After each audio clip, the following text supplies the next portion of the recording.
Hello అండి అందరికీ welcome back to my channel. So subscribe చేసి నా ఛానల్ని చూడండి. సబ్స్క్రైబ్ చేయకుండా చాలామంది చూస్తున్నారు. అండ్ లైక్ చేసి చూడండి, రీచ్ మంచిగా వెళ్తుంది. అండ్ కామెంట్ డౌన్ చేయండి మీ ఒపీనియన్స్. అండ్ లాస్ట్ వరకు చూడండి, ఎక్కడ మధ్యలో వదిలేమాకండి.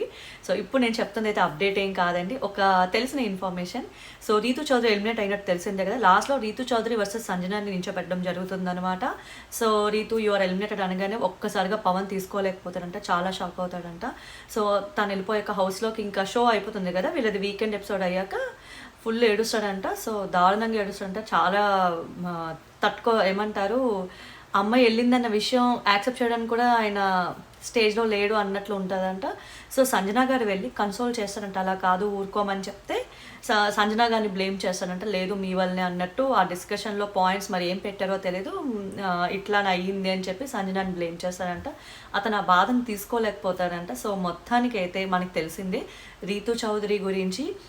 డిమాండ్ పవన్ అందరిలో కంటే కూడా ఒక సీరియస్గా ఒక బాండింగ్ అవనియండి, ఫ్రెండ్షిప్ అవనియండి, క్లోజ్గా ఉండేది అవనియండి, ఆ నమ్మకం అవనియండి డిమాండ్ పవన్ రీతు చౌదరి మీద పెట్టుకున్నారు. హౌస్లో అందరూ కూడా తనకి సపోర్ట్ లేరు అని తనకి దూరం పెట్టినప్పుడు రీతు చౌదరి డిమాండ్ పవన్ ఒకరికొకరు సపోర్ట్ చేసుకున్నారు. ఎవరి గేమ్ వాళ్ళు ఆడినప్పటికీ కూడా ఇంకా డిమాండ్ పవన్ ఎలా అంటే గేమ్ దగ్గరికి వచ్చేసరికి రీతుని గెలిపించడం కోసం కూడా ఆయన కెప్టెన్సీ ఆయన కోసం ఆయన ఆడలేదనమాట. అంత ప్రయారిటీ ఇచ్చాడు రీతు చౌదరి గురించి. అలాంటిది ఒక క్లోజ్ మెంబర్ ఒక్కసారిగా హౌస్లోంచి బయటకు వెళ్ళగానే అతను పాపం తీసుకోలేకపోతాడు. I know it's just matter of 2 weeks, but ఆయన టాప్ 5 వరకు తను కూడా ఉండాలి అని మనస్ఫూర్తిగా కోరుకున్నాడు. అందుకే ఆ బాధని తీసుకోలేకపోయారు. అదే వేరే వాళ్ళైతే ఏముందిలే ఇంక ఇది గేమ్ కదా అని చెప్పి యాక్సెప్ట్ చేసి వదిలేస్తారు. కానీ డిమాండ్ పవన్ ఎంత జెన్యూన్ అంటే క్లియర్ కట్గా ఆయన ఎమోషన్ కానీ ఎఫెక్షన్ కానీ ఎప్పటికప్పుడు చూపిస్తూ వచ్చారు. హౌస్లో అందరూ కూడా ఆయన టాన్ చేస్తూ టీజ్ చేసినా సరే ఎవరి గురించి ఆలోచించలేదు. జెన్యూన్గా ఆయనకి రీతి చౌదరి గారి మీద ఎమోషన్ ఉంది. అందుకే గేమ్ ఇవన్నీ ఆడుతూ కూడా ఎక్కడో ఎక్కువ శాతం ఆవిడ మీద ఇన్వెస్ట్ చేసినట్టు అనిపించింది.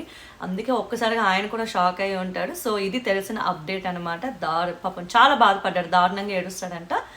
మొత్తానికైతే సంజన గారు వెళ్తే మీ వల్లే అని చెప్పి అన్నాడు. కానీ అదేం పాయింట్స్ అన్నాడు అన్నది అయితే తెలియగానే నా ఛానల్లో అప్డేట్ చేస్తాను. And stay tune to my channel. ఎందుకంటే ఇప్పుడు నామినేషన్ అప్డేట్స్ ఇంకా స్టార్ట్ అవుతాయి. స్టార్ట్ అవ్వగానే నా ఛానల్లో నేను ఫస్ట్ పెట్టడానికి ట్రై చేస్తాను. సో ఖచ్చితంగా ఎండింగ్ వరకు నా వీడియోస్ని చూడండి. అండ్ లైక్ చేయండి, షేర్ చేయండి, సబ్స్క్రైబ్ చేయండి. And stay tune and wait for the nomination updates of 14th week. Yes, and thank you.